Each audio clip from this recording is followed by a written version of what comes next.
back to episode number 6. I hope you guys are ready to sit back, relax, and vibe out with us. Let's get straight into it. How about them Raiders, Huey?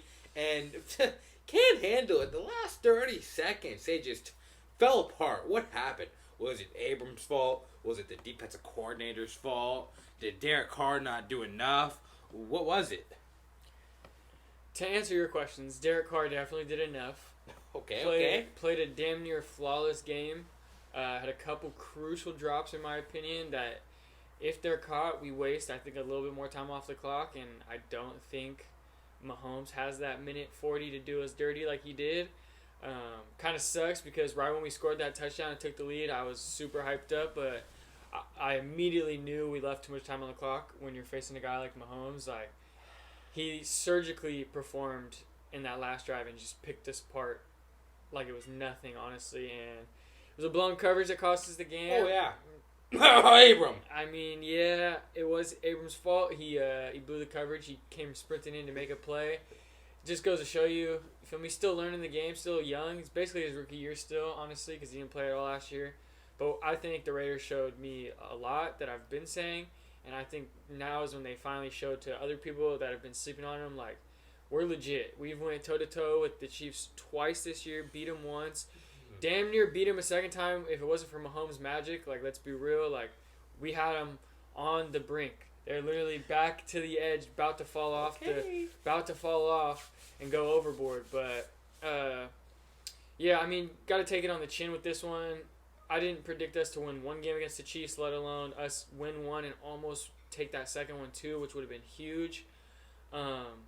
Yeah, I think they just established themselves as people got to look out for us. Like, we're real contenders. We're not just squeezing by. Like, people should be scared if they have to face the Raiders in the playoffs. And sucks that, like I said, Mahomes did us dirty like that, but to be expected playing him and the Chiefs. So don't want to hang your head on this one.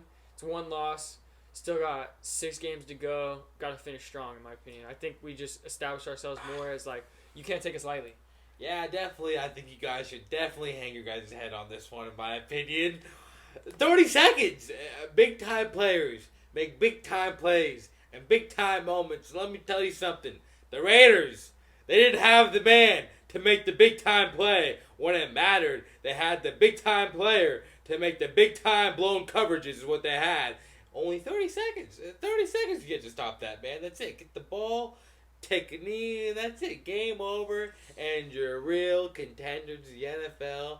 Finally, since the Tom Brady tuck rule, the league takes you guys serious. So what do you guys do? You fucking blew it. I mean, like I said, you blew it. I fucking knew. Typical Raiders. I knew it was gonna happen though. As soon as Mahomes got the ball back with a minute 40, I knew.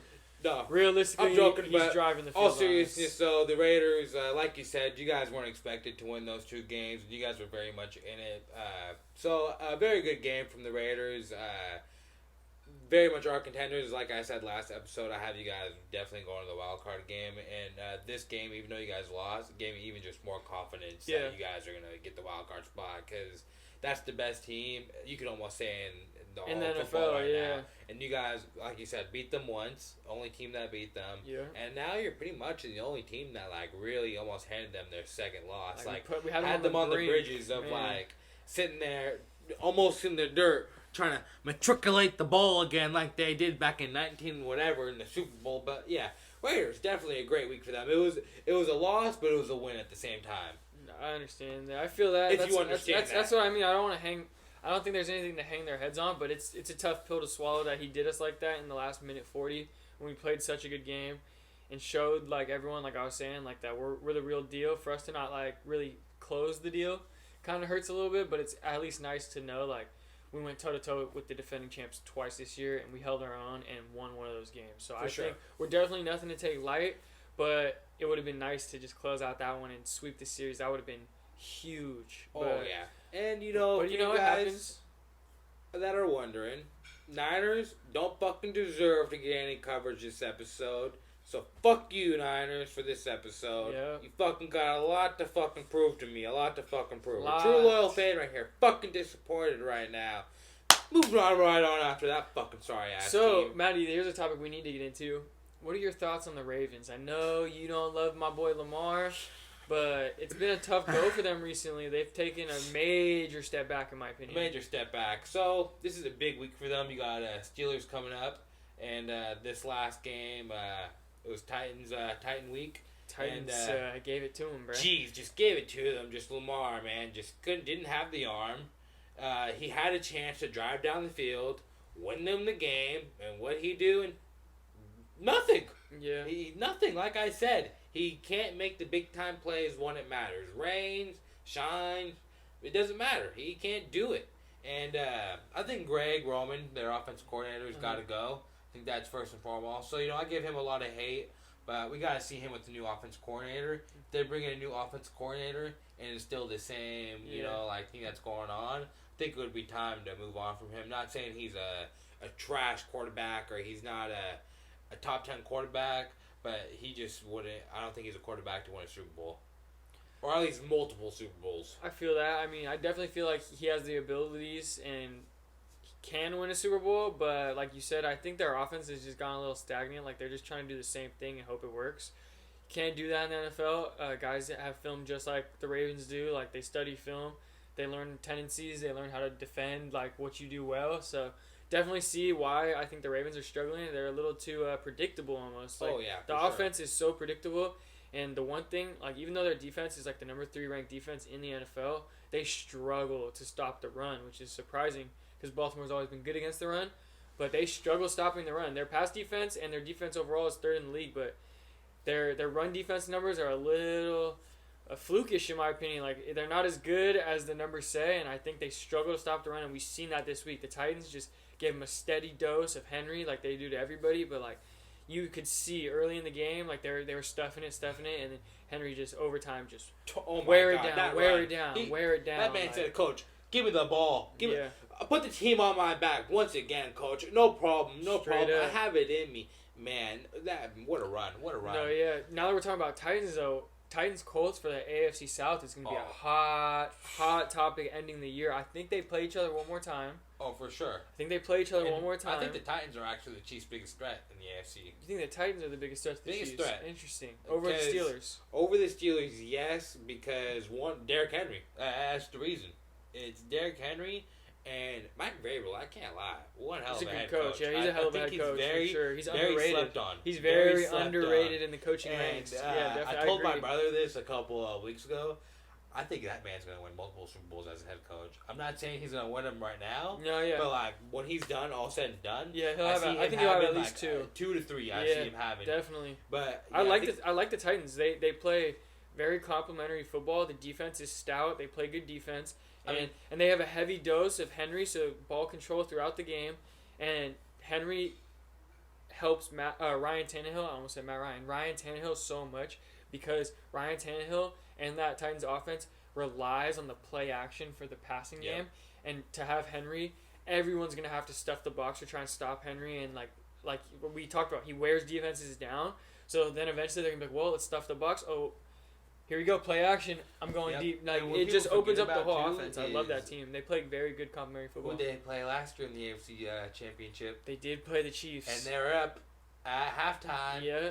But just like how the Chiefs were down by fucking everyone, even the sorry-ass, trash-ass Niners fucking gave up a lead. Yeah, but, I mean, like, that's what I mean with Mahomes, though. No lead is safe. And I knew, like, when we got back when we went to that Raiders topic, like, as soon as they got the ball with a minute 40, I was like, oh, we're fucked. We are fucked. I said, sound the alarm. Exactly. Sound the alarm. We gave him too much time. I got a team for you that's been quite a shocker these last 2 weeks. Let's hear it. Big wins against 2 big teams. Let's hear it. What about the Colts? Yeah, like we were saying, the Colts and Titans, that's going to be a nice battle to end the year in the AFC South. Oh, yeah. I prefer the Titans. 100%. I love the Colts defense, though. The Colts defense is honestly probably better than the Titans, and the Titans defense is pretty good in themselves, so that's pretty. I just don't think the Colts offense has the weapons to take them deep into the playoffs. Yeah, I agree. I love the O-line for them, but the run game's I'm a little skeptical of their run game. They have a 3-headed running back trio that honestly doesn't put that much fear into my heart when you think about them. Like when you have a defense going up against them, And the one thing that Philip Rivers has always done in his career is turn the ball over. And he's definitely cut back on that this year because of the Colts O-line being a lot better than what he had in San Diego and LA. But I definitely feel old Philly's gonna show up here eventually, and he's gonna start turning the ball over again. Really? I think the offense is what's gonna hold the Colts back, like you said. I love that defense. I like how they've competed this year. They're right there with the Titans in the AFC South this year. It's gonna come down to their matchup against each other, I believe, and I think that might even be this week. Is it? I believe it's this week. We're gonna have to fact check that. Colts Titans this week. If that's If the it case, is, who do you have?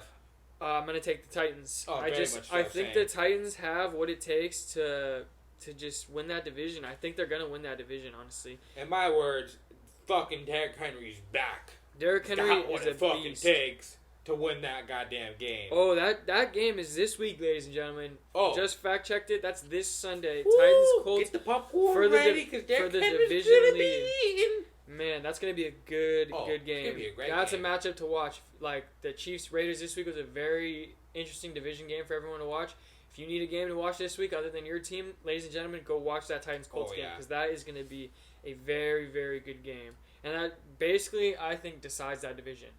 Whoever Ooh. wins that is gonna decide the division. Really? Yeah. So I still got the Colts winning that, or the Titans winning that division, and 100%. probably this game in my opinion. I just think Philly's not gonna do it, and that Colts offense scares me. But I like how the Titans play both sides of the ball. They play very good complementary football. What's your opinion on the Steelers? Are they a real team? They are undefeated. I mean, they're 10-0. You gotta give props where props are due. A win's a win. I don't care. I do care who you're playing, but at the same time, I don't care because a win's a win, and they got 10 of them, and they got 0 losses on the year. I think that record is just a little bloated, like I said last week. They haven't really played anyone that great, other than they did beat the Titans and they beat the Ravens, but we've seen the Ravens take a step back. Titans are their best win on the schedule, and they almost blew that lead. They had a big lead in that game. The Titans almost came back and took that win. So, oh, yeah. I mean, I like the Steelers a lot. I just don't know how sold I am on them just yet. I definitely like them. Just am I 100% ready to say, like, they're the team that's going to give the Chiefs problems? Did they beat the Ravens? Yeah, most You lock it definitely. in? Yeah, Ravens taking a step back. It's on a short week. Ravens, Oh, yeah. Ravens just had a bunch of COVID things. The facility shut down. The defense, like I said, can't stop the run. I think that Steelers Do you have mark two. the Ravens as a real team then? Would you put that as, like, in the category? I with, think they're like, the still a real Titans? team because Harbaugh still coaches them. They still have Lamar. They still have a decent defense. They struggle against the run, though. Honestly, I don't have the Ravens making the playoffs this year as a wildcard team. Really? I think the 3 wildcard teams coming out the AFC are going to be the Raiders, the Browns, and Miami. I think Miami squeezes into the playoffs this year.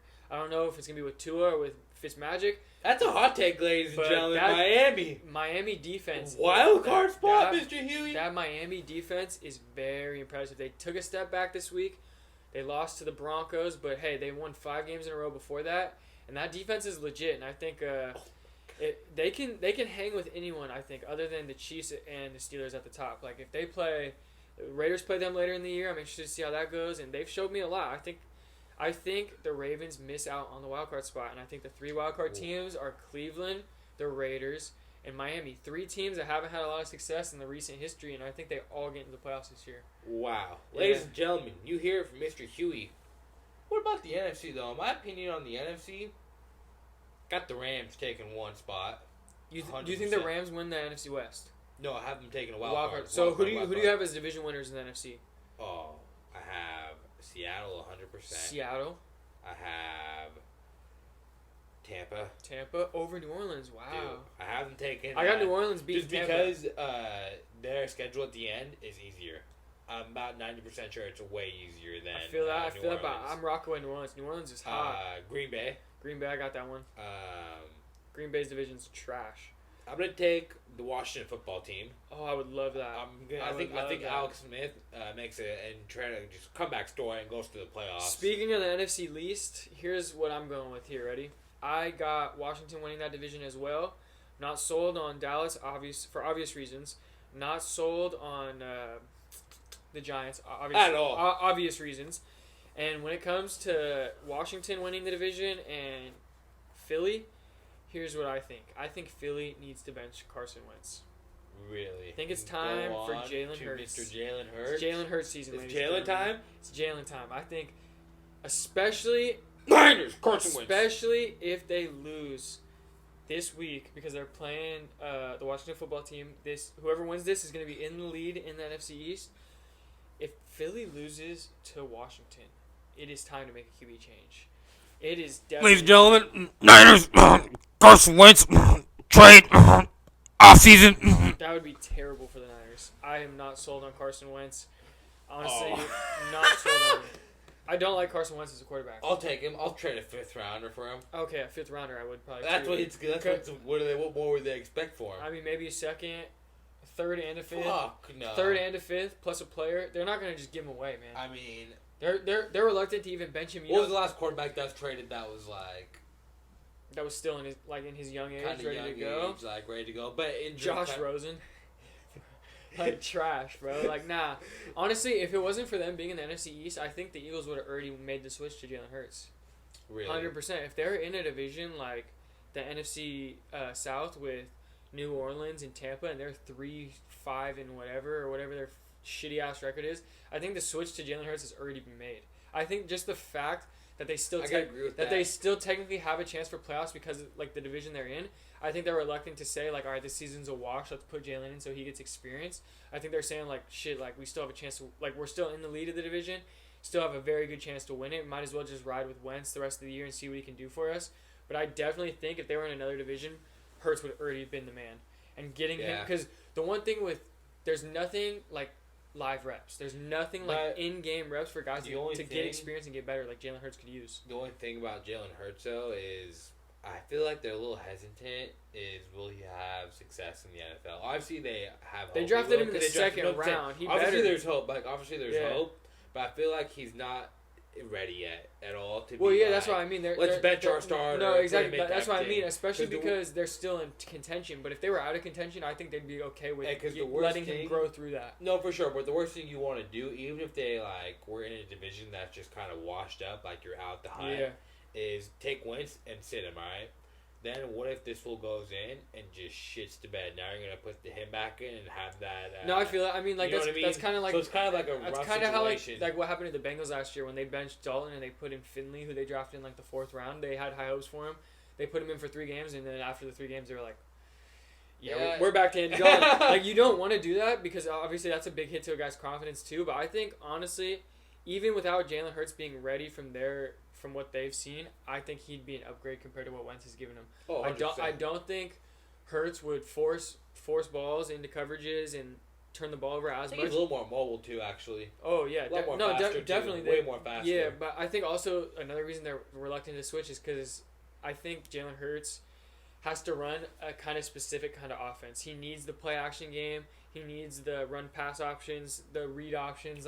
He's definitely a more mobile guy. I think it's going to be more of a Seattle type of offense. Yeah, and I wouldn't be opposed to that. Not at all. I definitely see Jalen Hurts being a very good starter in the NFL eventually. For sure. And I hope he gets his shot this year to get some real reps. If they lose... I think, though, he's going to need weapons around him. That's the only thing, too. Yeah, I mean, you could say that with Wentz, too. Like, they don't have a lot of weapons, but, like, Wentz is an established guy, and he just hasn't... He hasn't shown me anything. Like, I just don't like him. I think he just needs a new system. He just needs a new system. It's time. I don't know. I think it's Jalen Hurts' time.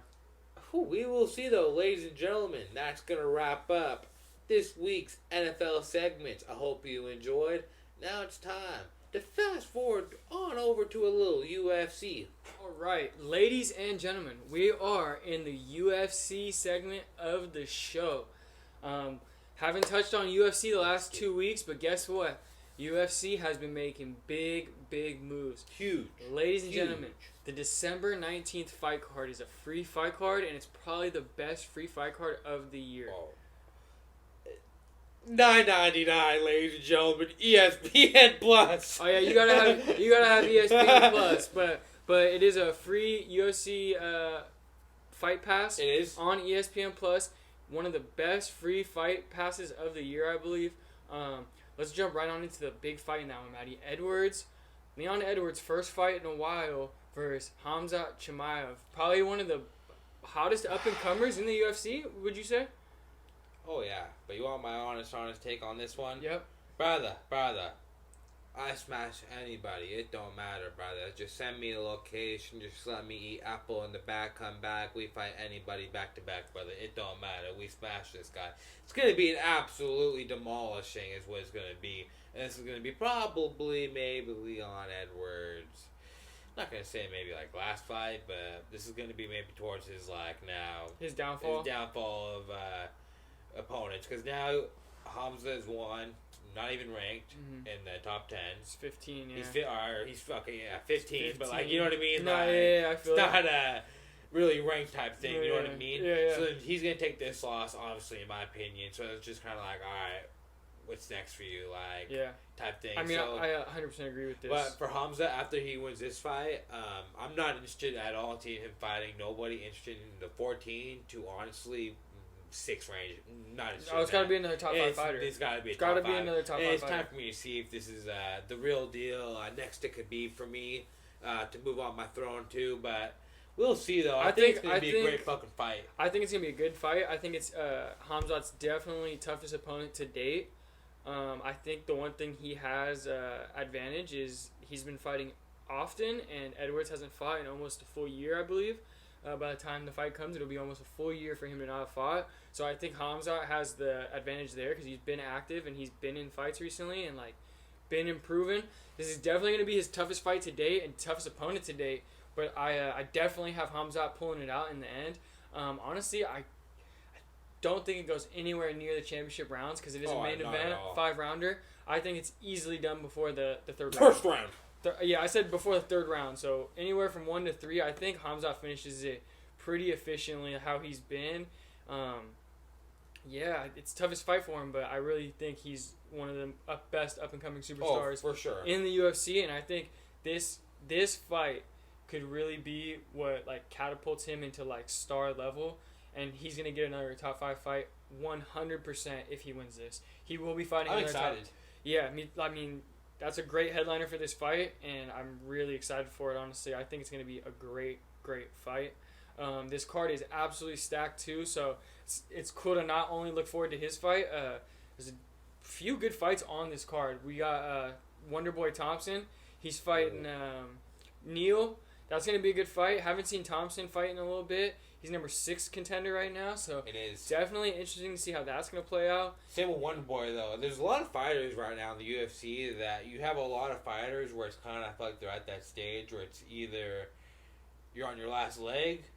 Yeah, I feel like that's where Thompson is if you lose this fight, it's kind of like, alright, fuck, like, no, yeah, definitely. you're at 6, you take this, that's a fucking fall. Yeah. You've been in the game for hella long, where it's kind of like, alright, yeah, maybe you can take one more push, but like, these type of fights where like people kind of be sleeping on, like these, like when it's like a number 6 versus a number 5. Yeah, I feel they're fucking huge ass fights. It's like almost career fights for some people. I gotta give Leon Edwards props too. Now that we're talking about that, because for him to be the number 3 contender and take a guy at 15 as a fight against Chimaev, definitely give him props for it. Especially because there's been a lot of talk about a lot of guys in the UFC right now in all the divisions, not just in Hamzat in their division, but a lot of guys that are high up in their rankings not willing to take fights that could potentially hurt their ranking, and I think that should hurt your rankings. Like, if you are active, why should you get to keep your spot? So I definitely got to give Edwards props for taking this fight as a 3 contender versus Chimaev at 15. It's definitely a risk for Edwards, but I'm very interested to see how it plays out. Thompson, that fight's gonna be big too. That card's loaded. That's gonna be a nice co-main. And the one I'm really thinking that's really slept on is Aldo versus Chito Vera. I'm excited for that fight. That's a big one for Aldo. Honestly, he had the chance to win the title versus Jan and got absolutely dogged. Shouldn't have been in that from the jump. It should have been Aljamain Sterling versus Peter Yan, which just got postponed, which sucks because I was looking so forward to that fight. It's still going to happen in the future, so it's okay. But I think in terms of Aldo, he had his last chance at retaining that title against Jan, and I think this is his last leg. And I think Chito Vera is going to use him to up his ranking because Chito Vera right now is 15th in the bantamweight division, and Aldo's at 6. So I definitely think that's going to be a good fight too. That whole card, like I said, is stacked. A lot of guys on that card looking to up their rankings, and that's Oh, why for that sure. card is amazing, and I'm surprised it's one of the free cards, honestly, because there's a Oh, yeah. lot of guys with something to And, prove on that card. You know, I know I kept saying this is maybe the third time I say this, but this is the same. The third fighter, and this year, that same thing. If he loses this fight, like you just said, No, yeah. he shouldn't have never gotten the first fight. Should have been although Aljamain Sterling. So he's on his also kind of just Yeah. like, all right, pal, this is your Like, coming show to me the end. something. Show me something. Show me something. Like not John Jones. Sorry, Anderson Silva. All praise to one of the greats of all time. But Yeah. if the UFC is just gonna really set man with him still having one fight on his contract, Yeah. you gotta think Aldo, and like I said, these kind of type of fighters are coming across their last couple. So Yeah, trying to prove something trying to still prove at the something very still. end. So it's but, like, you show us something. So no, I yeah. hope he can show us something. It's still in the game because Aldo is one of the greats, but the age is catching up. No, and yeah, I definitely. just don't think And, it's gonna and be then there. one more fight that's on that card that people might not know about. If you are an NFL fan, your boy Greg Hardy is fighting on Will that he make card. weight? He is undefeated in the UFC. His only loss was a no contest due to a legal knee on the ground. I mean, bro, he's looked good in the UFC. It's And just honestly, like you can't even dock that. That's like, was it his first fight? Or it was like his fight? second one. fight? Like, But yeah, still learning the game. You know yeah, what I like, mean? he was Like, still so new to it. So for him to like lose on a no contest, it doesn't really like take anything back from him. I've been impressed with him in the UFC, and I think he's just gonna continue to just like he might get a title shot, bro. If he's not the line's any, long. not anytime. The lines. That's gonna be. It's not that long End in the next year. in the That's heavyweight gonna be division. ended next year. Yeah, he's got to keep. You have- He's got to keep proving himself. You have two people that are. John Jones and Ngannou both need title shots. Yeah, That's maybe actually now you're looking to all 2021 might be watching. No, that yeah, different. no, That might I be don't gone. think he's getting a title shot this year or even in 2021, in my opinion, because like you said, like there is guys in front of him. I even have Derek Lewis and Curtis Blades. They're fighting this Saturday, I believe they fight Derek Lewis and Curtis Blades, and they're Let's both fucking get it on. and they're both in line for title shots if they keep making plays because they've both been winning like crazy. So, I mean, that's another good fight. That card on December 19th. That's 4 fights that we just touched on that are nice fights, and I'm excited for that card for sure. But Huey, your man, the alcoholic, ladies and No, gentlemen. hold on. The notorious Conor McGregor is back, ladies and gentlemen. And guess what? He's only back because of one reason. The king is gone. The king had to go take care of some business I think he for would. maybe a year. He would have fought the a king. half a year. He would have fought him again. Habib was ducking that because he doesn't want. He's not ducking it. Oh, He's not ducking I it. already beat We him. already Oh. took care of business. We already smashed the man. He showed us nothing, but cap. he's an alcoholic. It's cap. That's all he showed us. Nah. So, But he is back. So Conor's back versus Poirier. That's gonna be in Abu Dhabi on Fight Island in I'm January. excited. Oh yeah, I think they both drastically improved from the first time they met. I definitely think Conor had no other. I think Conor had a very big advantage in the first bout. I think this is a lot closer of a fight. I think Dustin lot closer Poirier than you has think. definitely improved all around in his game. He's had a bunch of big fights since then, and he's stayed active. I think it's going to be a dogfight in this one. I honestly, I have McGregor winning, but it's going to be a lot closer than the first fight, and I think it's going to be a fucking war. I think it's going to go to decision, possibly. Oh, I don't think Because it check goes this to out. decision. Check this out. So, their ground game for both of them, not too good at all. But it's above average. It's just It's definitely above average. You know what I mean? But they're both not going to be looking to let me get do some jiu-jitsu on the ground. they're in this looking to fight. throw hands. They're looking to throw hands. Yeah. So it's going to be probably a knockout or it's going to go to decision. In my Yeah. opinion, I think it's going to go to decision all 5 rounds of them just maybe just throwing hands. Yeah, see, that's the 'Cause they only both can reason eat I them. don't They both can eat them. think this goes to decision because it's a 5-round fight. A lot of 5-round fights don't ever go to decision because guys start to wear down. Some guys don't. They take advantage, and over time, all that beating you take throughout those 5 rounds. 5-round fights usually don't go to decision, and I don't think this one does. They both have such technical striking, and they have power. They both are technical, but they both have unbelievable power. I think this fight is going to be decided by a knockout or a TKO. Yeah, but what a lot of people aren't thinking of, this is such a big fight for both of them because whoever loses, oh my god, what a fucking stall you're gonna be on. Yeah, you're gonna have to beat two of because that division. There's so many guys. So stacked. Yeah, it's so stacked. So many guys trying to vie for the title shot. So whoever loses is definitely gonna take a big step back. Winner automatically gets a title shot. Oh, 100%. Talking about how Yeah. stacked it is, Michael Chandler. do they just throw him into the wolves and we just fucking see what that man is about? Is he the real A deal? couple Is he weeks fake ago, news? What is couple it? weeks ago, I wasn't too open to him just getting straight into a title shot since joining UFC. But now with how things have played out, we're gonna get into it. But Ferguson's got a fight against Oliveira, the 3 versus 6. Ferguson's at 3, Oliveira's at 6. So that fight's booked up. So Ferguson's not available. Conor and Poirier aren't available. I mean, you brought him over here for a reason. He was Trusted. Yeah, you brought him over here, and you had him as the alternate for the title fight as it was. So why not throw him in now and get Gaethje active? Winner of that fight and winner of Conor Poirier is the next title fight. fight. That's what I mean. So it might as well get Chandler active. And if you think he's gonna be what he is, you signed him from Bellator. You had him as the alternate. You think he's gonna be something special. Ladies and gentlemen, Give him that title shot off the jump. Get that division. The one thing we need from Dana this year in 2021 is I don't want any more stalls of these divisions. I'm so sick of it. If The you Usman Burns sign fight the paper. is stalling the division. The Pussy. The Peter Yan, Aljamain Sterling getting pushed back, stalling a division. Like these divisions need to get going, in my opinion. Like you need to have at least 3 title fights a year for each division, and you need to get them going. If guys can't make title fights, well, too bad. Next guy up type shit. You feel me? So I think we need to get these going. I hope you heard that, Marty Fake Usman. Marty Fake Usman. That is to you directly. But yeah, that division with Conor, Poirier, Ferguson, Chandler, even Oliveira at 6. If he beats Ferguson, he's in the title shot. 100%. So it's like that division is stacked. I'm excited.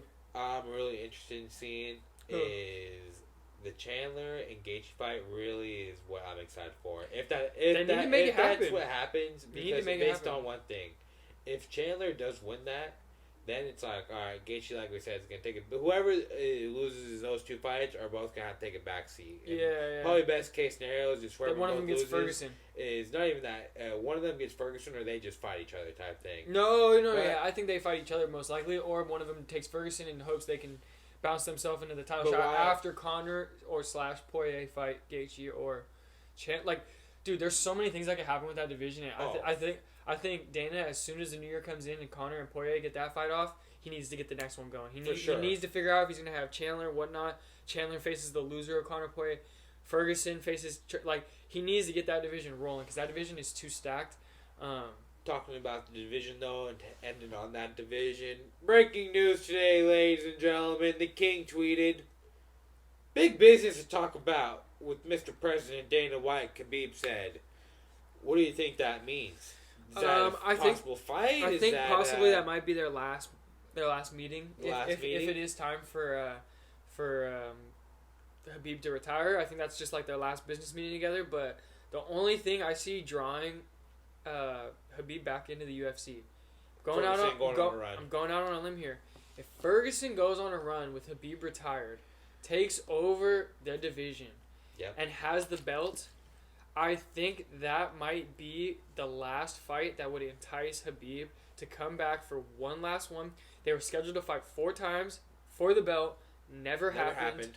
There was so much build-up. That fight is like a super fight because it's had so much build-up. It should have happened 4 times. So it has the build-up. It would be for the title again, so it has the legacy, and it would get Khabib to 30-0. I think the only way he comes back is if Ferguson waits out these other guys, Conor, Chandler, and everyone, and goes on a run and takes the title and takes the division over. Khabib will say, you know what? This guy and me were supposed to slug it out a couple times. Never happened because of unforeseen circumstances, but let's run it.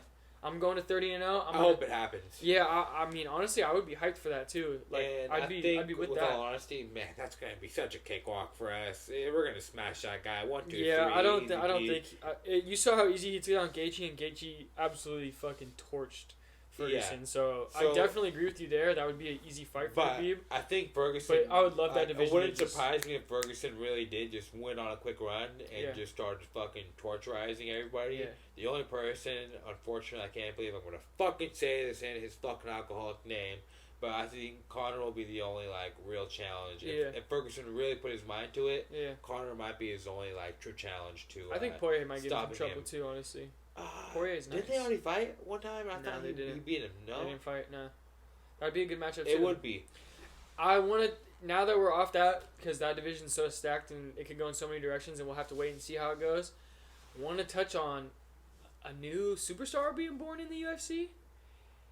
Diverson Figueiredo in the flyweight division. Man, he's been dominant. He's been dominant since he's got the title.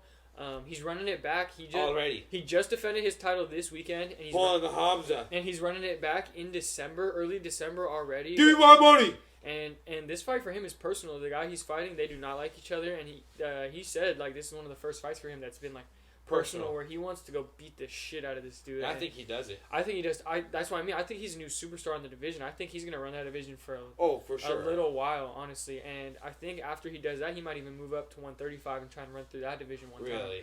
Yeah, I think he's got crazy power for fighting at the 125-pound division. He's got sledgehammer hands, bro. He hits and people feel it, and he is no slouch on the ground. As you can see this weekend, he finished Perez in under 2 minutes with a submission when it looked like Perez had his back and he just slipped it right to a guillotine and put him out. So I really like him. I think he's an up-and-coming superstar and is going to run that flyweight division for a while. I do think he will win in his next bout, but we will see though, ladies and gentlemen. But there's also the bantamweight division, the one that Peter Yan is controlling right now. There's a lot of contenders in that division. The UFC Peter Yan.